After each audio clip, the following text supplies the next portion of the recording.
Peter Dutton says it's clear Anthony Albanese breached the Gillard government's ministerial code of conduct while he was Transport Minister, requiring that ministers do not seek out or encourage gifts and should refer himself to the Integrity Commission. Keith, do you think that these allegations need further testing by the corruption watchdog, as the opposition leader is saying? They absolutely need further testing, and if that includes the corruption watchdog and the Prime Minister feels he's got nothing to fear, well, then he should self-refer. The National Anti-Corruption Commission is retrospective. It can look back as far as we want to go, and some of these go back over 25 years. So if the Prime Minister thinks he's done nothing wrong, well, then let's refer. But there's something more important than that. At the last election, we had an integrity election. That was one of the top issues. It certainly was in my seat. It certainly was throughout Melbourne, and Julian would have seen that as well. And the Prime Minister held himself up as a person of high character and integrity.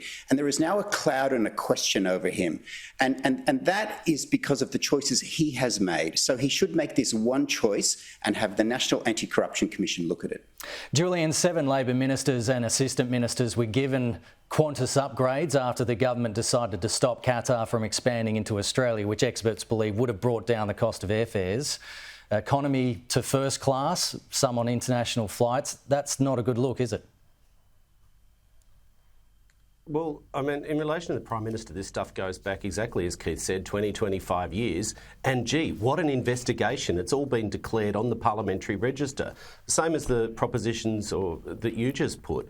I mean, what a great investigation. What a piece of investigative journalism to Google the parliamentary register and go, oh, look what's declared there. Correlation is not causation. It would make a really clear fundamental point. No one could accuse the government of being soft on Qantas with respect to industrial relations laws. They screamed from the rooftops when the government rightly passed laws forcing them to treat workers fairly, forcing them not to use sham outsourcing, forcing them to pay workers proper wages. And it looks like, and I'll be very careful with my words here, as a result of a recent court case, they may be facing a ginormous bill to compensate workers for illegal industrial relations practices. So, you know, I mean, see this for what it is. It's a chase, another chase for a cheap headline today, the proposition you put to Keith earlier.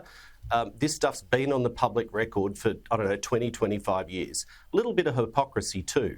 It was Peter Dutton who claimed $6,000 from the taxpayer to fly to Gina Rinehart's birthday party. It was Peter Dutton who likes free flights on Gina Rinehart's billionaire private jet. It was Peter Dutton who claimed $23,000 from the taxpayer to fly to a News Corp event in Tamworth and give a speech about cost of living.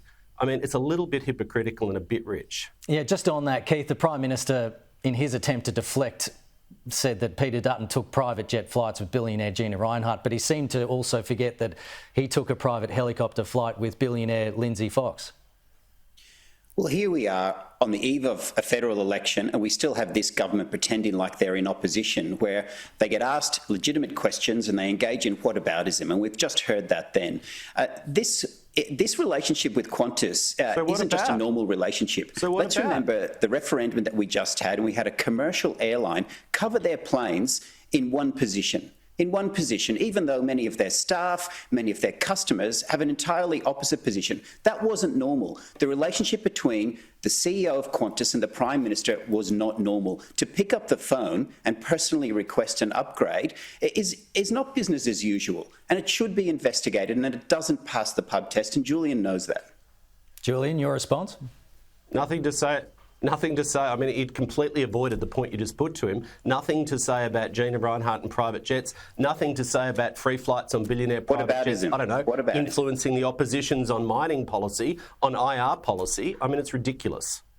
Julian, it was a bit of a word salad in the press conference from the PM yesterday. He spoke about a private number at Qantas that he could call. What can the Prime Minister do today to assure the public that everything is above board, because the opposition will probably make this an issue in question time next week? Well, I expect they will make it an issue in question time, because they don't want to talk about cost of living. They don't want to talk about inflation coming down. They don't want to talk about a tax cut for every taxpayer. They certainly don't want to talk about their dodgy, risky nuclear reactor fantasy and what the costings might be that they haven't released. Of course they'll make it an issue. As sure as night follows day. The PM's addressed this. He's addressed it clearly. No doubt if you ask him again, he'll address it again. And you're right, it'll come up in Parliament next week. But it's really telling what they don't want to talk about. They voted against every cost of living policy. When I go door knocking, when I'm out on the streets, Australians want to know what the government is doing about cost of living, which is the number one concern, and inflation is coming down. Of course they don't want to talk about that.